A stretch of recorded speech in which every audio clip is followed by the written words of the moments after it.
The mockery ambassador James Rivera stepped through the crystalline archway of the Galactic Assembly Hall, his breath catching despite months of preparation. The structure defied human understanding of physics, floating above the neutral world of Axis Prime like a frozen soap bubble made of starlight. Inside, the chamber stretched impossibly vast, with thousands of viewing platforms arranged in a spiral that seemed to reach toward infinity itself. James had been chosen for this moment because of his calm demeanor and scientific background.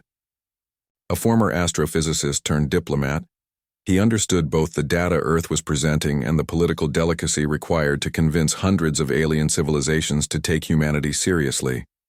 At 42 years old, with graying temples and steady hands, he carried the weight of 8 billion lives in the tablet device tucked under his arm. The chamber quieted as he approached the central platform, a disk of polished stone that hovered in the middle of the vast space. Around him, beings from across the galaxy observed with varying degrees of interest. The Methodians, tall creatures made of interlocking geometric shapes, rotated slowly as they calculated probabilities. The Veliks, aquatic beings floating in mobile water spheres, rippled with what might have been curiosity or contempt. Furthest back sat the ancient keepers, beings of pure energy who had witnessed the birth and death of entire civilizations. At the highest point of the assembly sat High Chancellor Vortim of the Axiom Collective. His species had governed the Galactic Assembly for 15,000 years, and it showed in every gesture. His forearms moved with practiced grace, his silver skin reflecting the chamber's ambient light. His 3 eyes, arranged in a triangle on his elongated head, regarded James with the same expression one might give an insect performing a curious trick. "The human representative may speak," Vortim announced. His voice transmitted directly into the minds of all present through quantum entanglement.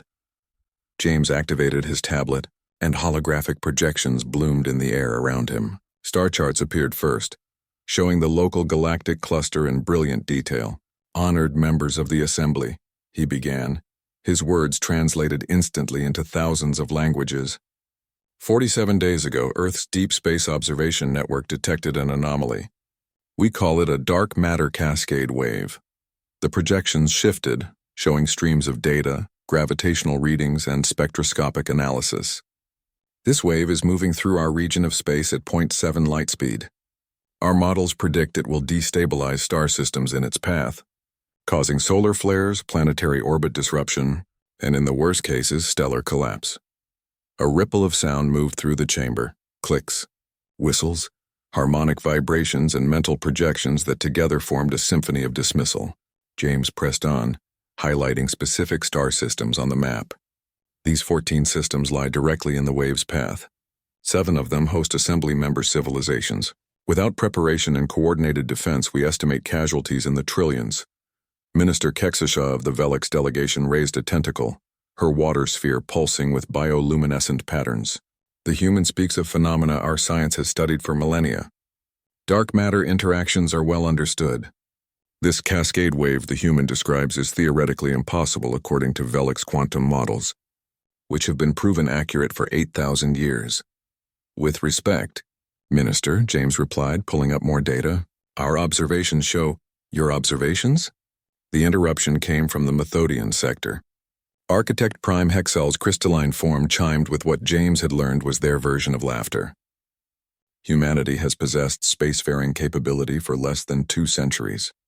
Your observation networks are primitive compared to sensor arrays we constructed before your species discovered fire. If such a wave existed, our instruments would have detected it long ago." James felt his jaw tighten but kept his voice level. "Our detection method is unconventional. We used a combination of gravitational wave detectors and gravitational wave detectors." High Chancellor Vortim's mental voice carried a tone of amused condescension. "The same technology you only confirmed existed in your civilization 20 years ago. Technology the Assembly has employed for 15,000 years, and you believe you have discovered something we have missed?" The chamber erupted with sounds of agreement. James watched as representatives from dozens of species shared the sentiment. The humans were newcomers, children playing with tools they barely understood, presuming to warn civilizations millions of years older than their own. A new voice cut through the noise. "Perhaps we should examine the human data before dismissing it entirely." The speaker was Ambassador Thyra of the Kel Commonwealth, a feline-like species known for their analytical minds. Her golden eyes studied James with genuine interest rather than mockery. An admirable suggestion, Ambassador Thyra, Vortim replied smoothly. However, the Assembly's time is precious. We cannot investigate every astronomical curiosity reported by junior members, especially when their data contradicts established science. He leaned forward, all three eyes focusing on James. Tell me, Ambassador Rivera, how many peer civilizations have reviewed this data of yours? We shared it with 12 member nations 3 weeks ago, James answered. None responded to our request for collaborative analysis. And why do you suppose that is? Vortim's mental voice dripped with false sympathy. Could it be that civilizations with actual expertise recognized your error and chose not to waste time explaining basic astrophysics to you? Laughter, or its equivalent, echoed through the chamber again. James felt heat rising in his face but forced himself to remain calm. High Chancellor, I'm not asking you to take our word alone. I'm asking for a joint investigation. Our data shows clear patterns. If we're wrong, you lose nothing but a few days of research time. If you're right, Vortim interrupted, then somehow humanity, with its 200 years of space exploration, has surpassed the combined scientific achievement of civilizations that have studied the cosmos for millions of years. Does that seem likely to you, Ambassador? Before James could respond, a holographic display appeared beside Vortim, showing a series of calculations. The Assembly's Astrophysical Committee has completed a preliminary review of your data. Their conclusion: the patterns you've identified are consistent with normal background radiation fluctuation, misinterpreted through inferior analytical models. That's not, James started, but Vortim raised one hand. The committee has spoken. Their expertise is unquestionable. The High Chancellor's tone shifted from mocking to dismissive. Ambassador Rivera, the Assembly appreciates Earth's enthusiasm. However, we must ask that in the future you verify your findings with established science before bringing them to this body. The Assembly has real threats to address. We cannot afford to chase shadows conjured by inexperienced observers. Motion to dismiss Earth's petition, called out Minister Kexishaw. Seconded, added Architect Prime Hexall. Immediately, all in favor? Vortim's mental voice rang out. The chamber lit up with affirmative signals, glowing platforms, harmonic chimes, bioluminescent pulses. James counted the votes with growing despair. Of the 847 civilizations present, only 3 abstained. None voted in support. The motion passes, Vortim declared. Furthermore, given the frivolous nature of this petition, Earth's emergency session privileges are hereby suspended for 1 standard year. You may petition for regular session time through standard channels. James felt the words like physical blows. Emergency session privileges allowed members to call urgent meetings. Without them, Earth would need to wait months or years to address the Assembly again. High Chancellor, please. At least allow us to present our full data package. Let your scientists review. This session is concluded. Vortim's tone left no room for argument. The Assembly has more pressing matters to attend to. Good day, Ambassador. The platform beneath James's feet began to glow, indicating his time was up. Around him, alien representatives were already turning to other business, dismissing him and Earth's warning as if it had never happened. Only Ambassador Thyra met his eyes, her expression troubled before she too turned away. James descended from the platform, his hands shaking with frustration and fear. In the antechamber, his aide, Dr. Sarah Mitchell, waited with barely contained anxiety. How bad? She asked quietly. As bad as it could be, James replied, heading toward the transport portal that would take them back to Earth's diplomatic ship. They didn't just reject the warning. They mocked it. They've suspended our emergency privileges. Sarah, they think we're fools.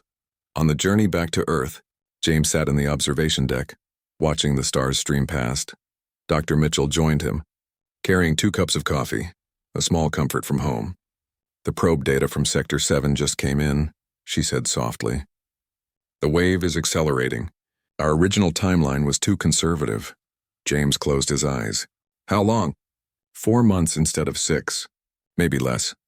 4 months until it hits the first inhabited systems. James took the coffee, warming his hands on the cup. And the Assembly won't even look at our data. So what do we do? James opened his eyes, gazing out at the infinite void. We prepare. Alone if we have to. The return to Earth took 2 weeks. During that time, news of the Assembly's rejection spread across human space. The reaction was a mixture of anger, fear, and determination. President Chen called an emergency session of the United Earth Council the day James returned. They laughed at us, James reported to the assembled leaders. Not just dismissed us, actually laughed. They think our science is primitive, our warnings are paranoia, and our 200 years of space exploration makes us unqualified to understand the cosmos. President Chen, a stern woman who had led Earth through the first contact period, leaned forward. Dr. Rivera, give it to me straight. How confident are you in this data? 97%, James replied without hesitation. We've triple-checked every reading, run the models through every verification protocol we have. The dark matter cascade is real. It's coming, and it's going to devastate everything in its path. And the Assembly refuses to even investigate. They think they know better. To them, we're children who just learned to walk, trying to teach them how to run. The council chamber fell silent. Finally, Minister of Science Dr. Yuki Tanaka spoke up. Then we proceed without them. Earth has been preparing for existential threats since the nuclear age. This is just bigger, much bigger, added General Marcus Webb, head of Earth's Defense Initiative. We're talking about protecting not just our world, but potentially dozens of alien civilizations that won't even admit there's a threat. President Chen stood, her decision made. Initiate Protocol Sentinel. Every resource, every facility, every brilliant mind on Earth and our colonies. We have 4 months to develop a defense against something that shouldn't exist according to galactic science. She looked around the room. If we're wrong, we'll have wasted time and resources. If we're right and we do nothing, we'll have failed every human who ever lived and every alien civilization too arrogant to save themselves. There's one more thing, James added. Ambassador Thyra of the Kel Commonwealth. She seemed troubled by the dismissal. She might be willing to listen. Contact her privately, Chen ordered. Share everything. Maybe we can save at least one civilization besides our own.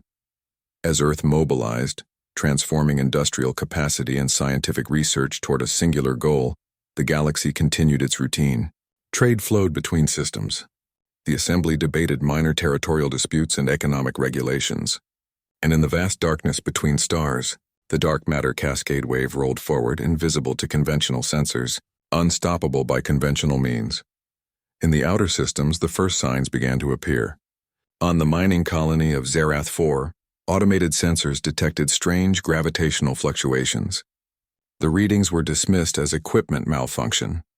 On the agricultural world of Tessara, solar activity spiked unexpectedly, forcing the evacuation of orbital platforms. Scientists blamed it on a normal stellar cycle.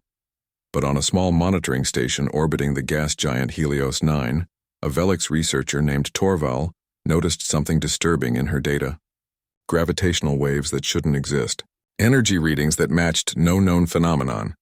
With growing dread, she pulled up a file that had been circulating quietly among junior scientists, a human research paper that the Assembly had ordered deleted from official networks. The paper described exactly what Torval was seeing in her instrument. She reached for her communicator to alert her superiors, but hesitated. The humans had been mocked, their science called primitive, their warnings dismissed. If she reported this and was wrong, her career would end. If she said nothing and the humans were right, Torval made her decision and began composing an encrypted message to an address she wasn't supposed to have. The Earth Embassy's research division. On Earth, in a converted weapons laboratory now called the Cascade Defense Center. Dr. Sarah Mitchell received the message. She read it twice, then ran to find James Rivera. We have a response, she said, showing him the data. From a Velix scientist. She's seeing the preliminary effects. She believes us. James studied the information, hope and dread warring in his chest. One person. Out of trillions. It's a start. It's more than we had yesterday, Sarah replied. And James? Her data confirms our worst projections. The wave is accelerating faster than we calculated. We have less than 4 months now. Then we'd better work faster.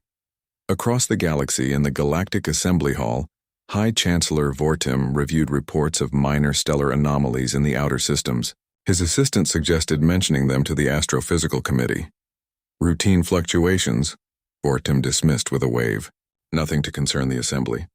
We have more important matters to discuss. He pulled up the agenda for the next session, a trade dispute between two minor worlds, the kind of problem that truly mattered to civilized governance. The human warning never crossed his mind. Again, the darkness came faster than anyone expected.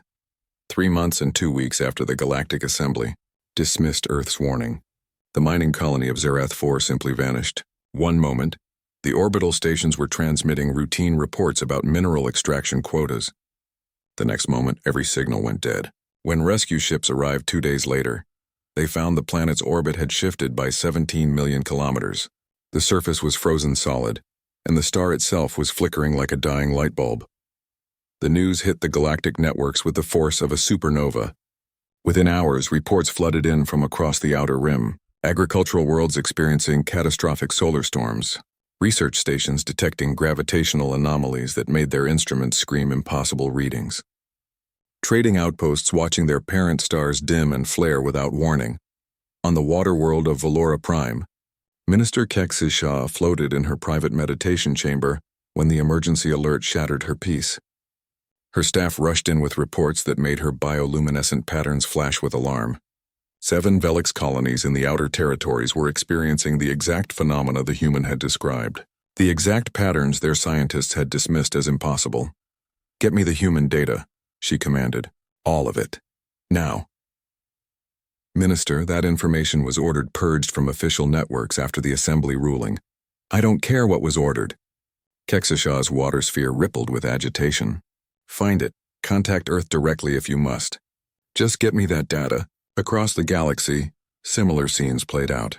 The Methodian architect Prime Hexal ran calculations that shouldn't work, describing a wave that couldn't exist, perfectly predicting disasters that were actively destroying civilizations. The Keepers, ancient beings who had witnessed millions of years of cosmic history, stirred from their meditative states with something they hadn't felt in millennia: fear. In the Galactic Assembly Hall, High Chancellor Vortum stood before a chamber that looked nothing like it had 3 months ago. The orderly spiral of viewing platforms had devolved into chaos. Representatives shouted over each other in hundreds of languages. Holographic displays showed spreading devastation. And at the center of it all, a single image hung in the air, the human ambassador's star chart, showing the dark matter cascade wave's predicted path, a path that was proving horrifyingly accurate. "Order!" Vortum's mental voice boomed through the quantum channels. "I demand order." The chaos gradually subsided into tense silence. Vortum's silver skin had dulled to a gray tone, his 3 eyes unable to meet the accusing stares of the assembled civilizations. "The Assembly recognizes the severity of the current crisis," he began carefully. "Emergency protocols are being—" "Emergency protocols?"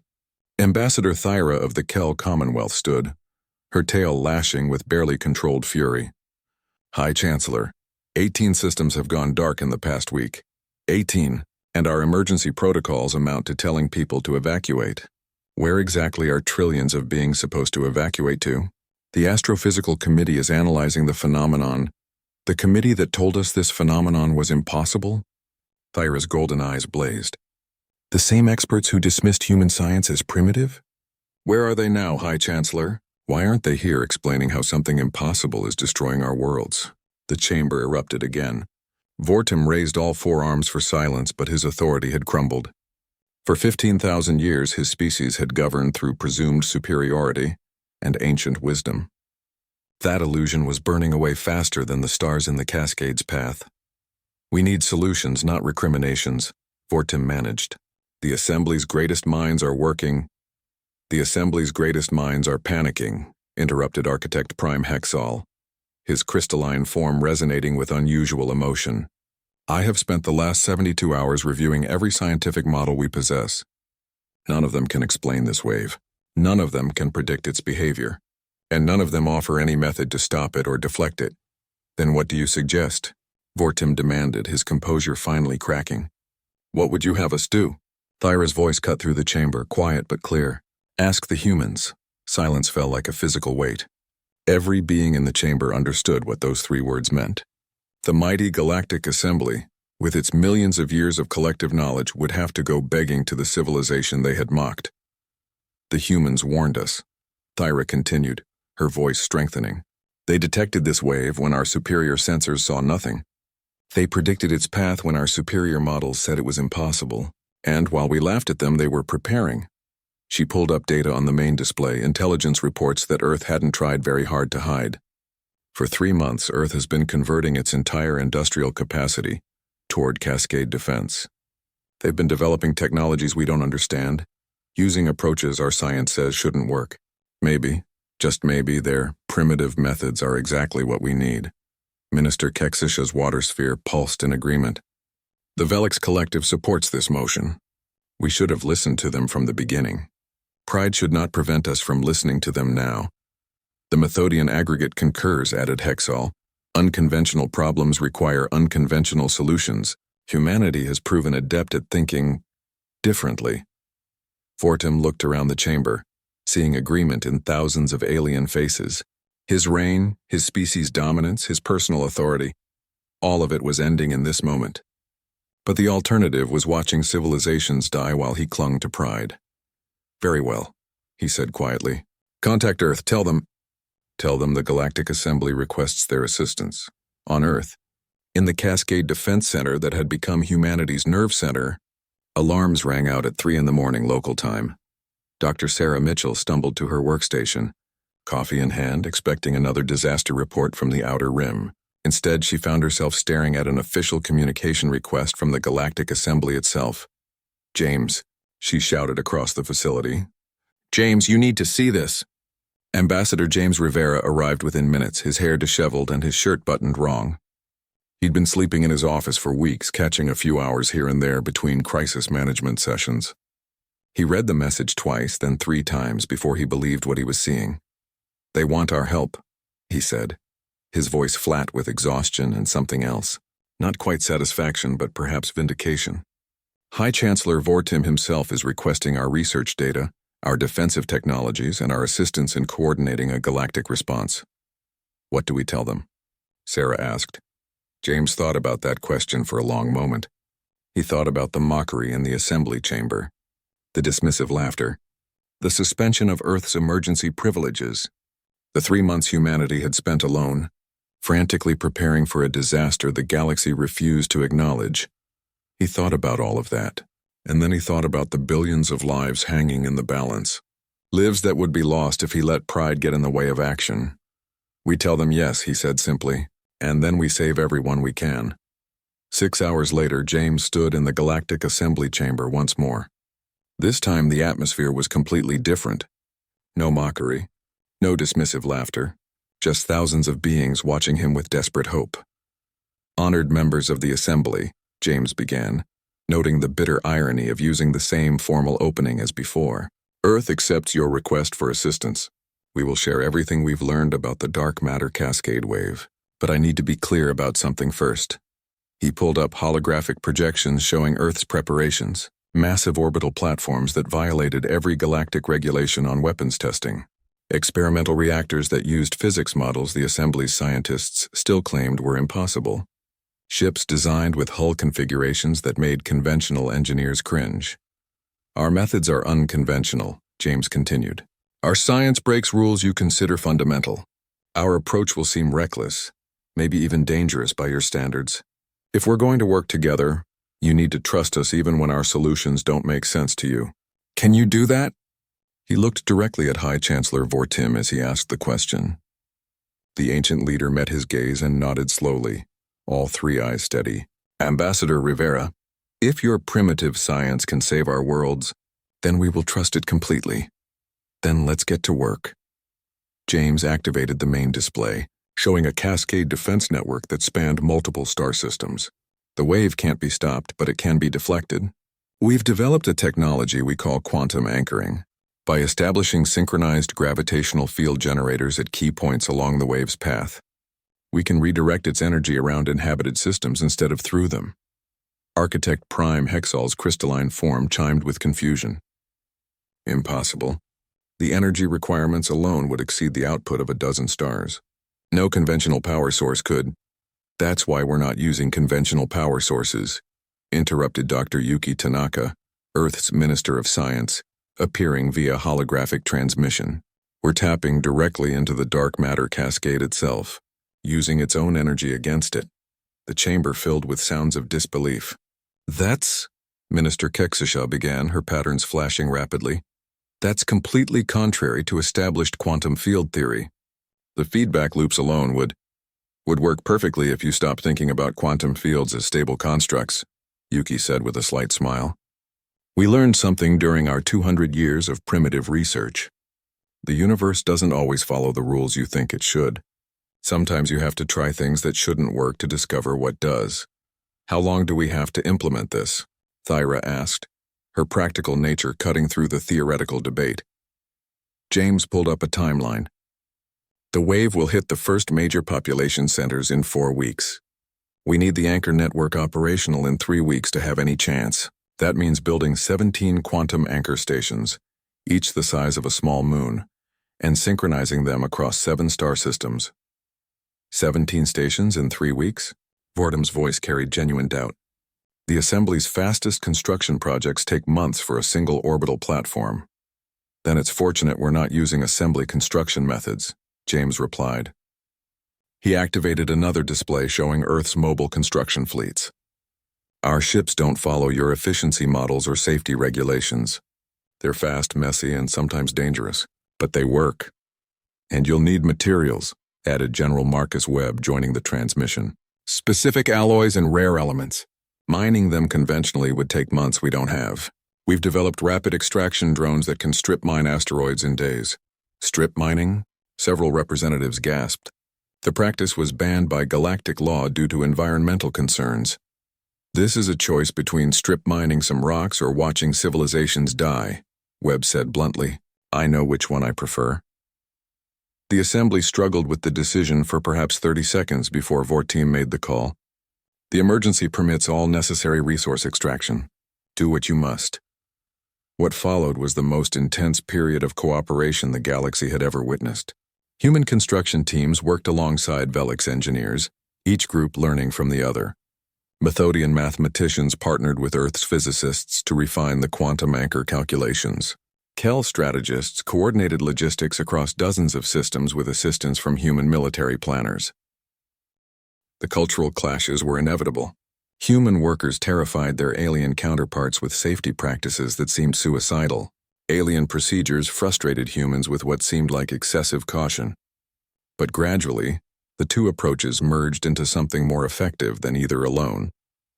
On the Velix engineering ship Tideflow, Minister Keksisha worked directly with Dr. Sarah Mitchell on the first quantum anchor prototype. Your species approaches problems with such aggression, Keksisha observed as Sarah manually overrode 3 safety protocols to speed up the testing sequence. We don't have time for careful, Sarah replied, watching the readings carefully. Sometimes you have to take risks. And if this prototype explodes? Then we build another one and try not to make the same mistake twice. That's how humans have done everything from fire to faster-than-light travel. Sarah smiled at the Velix minister. We're very good at learning from our failures. The prototype didn't explode. It worked perfectly, generating a stable gravitational field that could be synchronized with others across vast distances. Within a week, 6 more prototypes were operational. By the end of the second week, 13 anchors were in place and awaiting final calibration. But the cascade wave wasn't waiting politely. Reports came in daily of systems experiencing preliminary effects. The Methodian world of Geometric Prime saw its star begin to flicker. The Keeper Sanctuary of Eternity's Rest detected gravitational shifts that threatened to tear their ancient station apart. We're not going to make it. Architect Prime Hexal reported during a coordination meeting. The wave is accelerating again. It will hit Geometric Prime in 4 days. We have 3 anchors still incomplete. James studied the tactical display, his mind racing. Then we adjust. Instead of covering all 17 systems, we prioritize. We save the systems we can with the anchors we have, and we evacuate the rest. Evacuate to where? Thyra asked.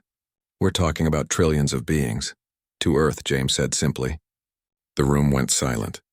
Our system is in a gravitational dead zone. The wave will pass around Sol completely. We have habitable moons, orbital platforms, and yes, the space will be cramped and uncomfortable. But it beats being dead. You would open your home to the civilizations that mocked you? Vortum asked quietly. James met his gaze. High Chancellor, humanity has a saying, "There but for the grace of God go I." Any of us could be the ones facing disaster. Any of us could need help. When someone is drowning, you don't check if they laughed at you before throwing them a rope. The evacuation began immediately. Human transport ships, built with the same reckless speed as the quantum anchors, began ferrying refugees from endangered systems. The vessels were cramped, barely tested, and terrifying to passengers used to galactic luxury standards. But they were fast and they were available. Meanwhile, the remaining quantum anchors raced toward completion. Human crews worked in shifts around the clock. Alien specialists contributed their expertise.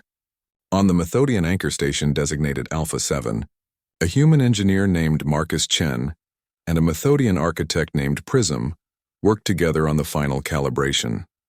The harmonic frequency is 0.03% off optimal, Prism calculated. We need to adjust the gravitational emitters. No time, Marcus replied, checking the chronometer. The wave hits in 6 hours. This is as good as it gets.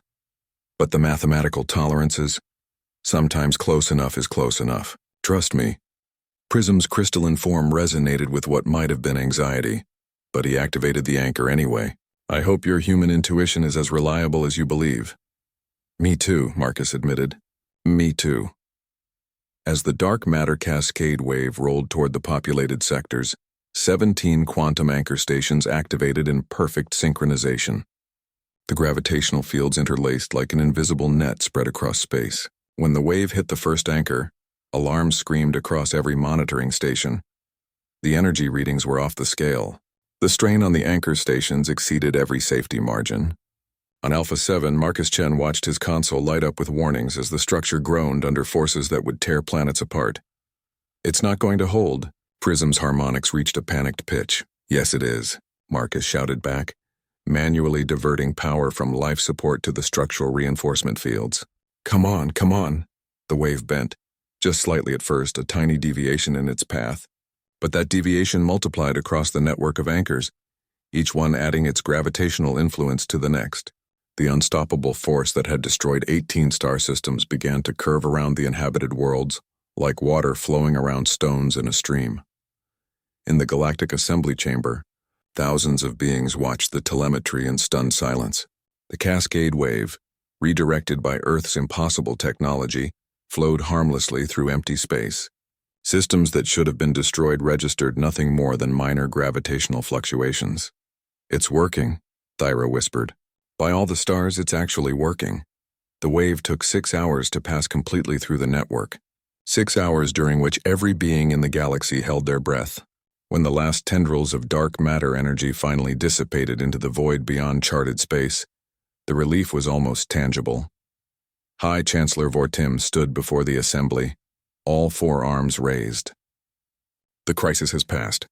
Thanks to human ingenuity and the combined efforts of our civilizations, we have survived what should have been our extinction. But James Rivera held up a hand before the celebration could begin. We survived this time, but we got lucky. If we'd had 1 more week to prepare, we could have saved those 18 systems that were lost. If we'd worked together from the beginning, billions of lives would have been spared. He looked around the chamber, meeting the eyes of representatives from hundreds of worlds. The galaxy can't afford to dismiss warnings because they come from young civilizations. You can't afford to cling to old knowledge when new problems arise, and you definitely can't afford to let pride get in the way of cooperation. What are you suggesting? Vortim asked. A new approach, James replied. The Assembly claims to represent all civilizations, but it's really a hierarchy where age and advancement equal authority. I'm suggesting we change that.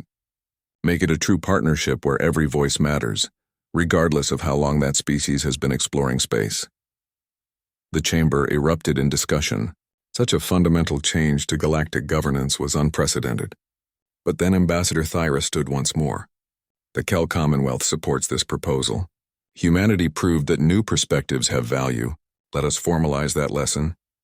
The Velix Collective agrees, Minister Kexisha added. Fresh eyes see what familiar ones miss. One by one, civilizations that had mocked Earth 3 months ago now voted to elevate humanity to full partnership status. The species that had been called primitive was being asked to help lead the galaxy into a new era. When the final vote was counted, Vortim approached James directly. The High Chancellor lowered himself into a posture of respect, all three eyes meeting the human's gaze. Ambassador Rivera, on behalf of the Galactic Assembly, I offer our deepest apologies for our arrogance and our gratitude for your mercy. We should have listened to your warning.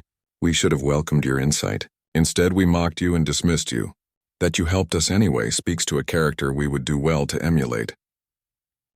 James extended his hand in the human gesture of reconciliation. High Chancellor, humanity didn't help you to prove a point or to gloat. We helped because it was right. Because cooperation beats isolation. Because together, we're all stronger than we are apart. Vortum grasped the offered hand, sealing an alliance that would reshape galactic civilization. Around them, the assembly chamber buzzed with conversation as species that had existed separately for millions of years began truly working together for the first time. In the weeks that followed, the 17 quantum anchor stations became permanent installations, maintained jointly by human and alien crews. The refugees who had fled to Sol System began returning home, carrying with them stories of human hospitality and strange human customs like handshakes and coffee breaks. Dr. Sarah Mitchell stood with Minister Kexisha on the observation deck of Tideflow, watching one of the anchor stations drift against the star field. You know what the strangest part is? Sarah mused. We really were primitive compared to you.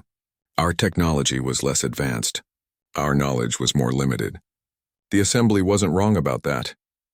Then how did you succeed where we failed? Kexisha asked. Sarah smiled. Because we didn't know we couldn't. Every impossible solution we developed came from not knowing the rules that said we couldn't do it. Sometimes ignorance is more useful than knowledge. Sometimes you need someone who doesn't know what's impossible to find solutions everyone else missed. A valuable lesson. Kexisha's patterns pulsed thoughtfully, perhaps one the galaxy needed to learn. We had become so certain of our understanding that we stopped questioning, stopped exploring, stopped imagining. You reminded us that the universe is bigger and stranger than even our oldest knowledge accounts for. Back on Earth, President Chen addressed the United Nations General Assembly in the same chamber where she had initiated Protocol Sentinel. 3 months ago, we stood alone against an impossible threat. Today, we stand as equals with civilizations millions of years older than our own, not because we proved we were better than them, but because we proved that different perspectives matter, that new voices deserve to be heard, that cooperation beats hierarchy. She looked out at the assembled leaders of humanity. The galaxy didn't need us to save them. They needed us to remind them what they'd forgotten. That strength comes from unity, not superiority. That wisdom means listening, not dismissing. That true civilization measures itself not by its technology or its age, but by how it treats those who ask for help. Ambassador James Rivera returned to the observation deck where he had waited during his first journey to the Assembly. Dr. Sarah Mitchell joined him with 2 cups of coffee, and they watched Earth slowly rotating below. Do you think they've really learned? Sarah asked. Or will they go back to their old ways once the crisis is over and forgotten? James considered the question. Some will forget. Old habits die hard.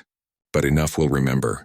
Enough saw what cooperation can achieve. And every time someone starts to dismiss a new idea because it comes from an unexpected source, there will be people who remember the dark matter cascade, who remember that the primitive humans saved them. Not just saved them, Sarah corrected. Stood with them. That's what really matters. In the Galactic Assembly Hall, now undergoing renovations to accommodate its new partnership structure, a monument was being constructed. It showed 17 pillars of light representing the quantum anchor network, with a plaque beneath in every known language, in memory of the billions lost before wisdom arrived. In honor of humanity, who warned us when we would not listen and saved us when we did not deserve it. Let this stand as a reminder that knowledge without humility is not wisdom, and that the newest voice may speak the most important truth. High Chancellor Vortum visited the monument during its construction, running one hand along the smooth surface. His era of rule was ending, replaced by a council system where humans would sit as equals beside civilizations 1,000,000 times their age. His pride had nearly doomed the galaxy. Humanity's humility had saved it. They were right about more than the cascade, he murmured to himself. They were right about everything.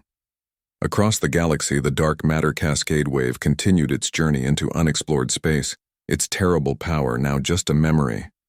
Behind it, Trillions of beings went about their lives, most never knowing how close they had come to extinction. But in labs and academies, councils and assemblies, a new philosophy was taking root. Listen to warnings regardless of their source. Question established knowledge. Embrace different approaches. Work together. Humanity. Yeah. The species that had been mocked for their youth had taught the galaxy's elders what wisdom really meant. And in doing so, they had earned their place among the stars not through conquest or superiority, but through the simple act of caring when no one else would. The galaxy would never forget, and it would never make that mistake again.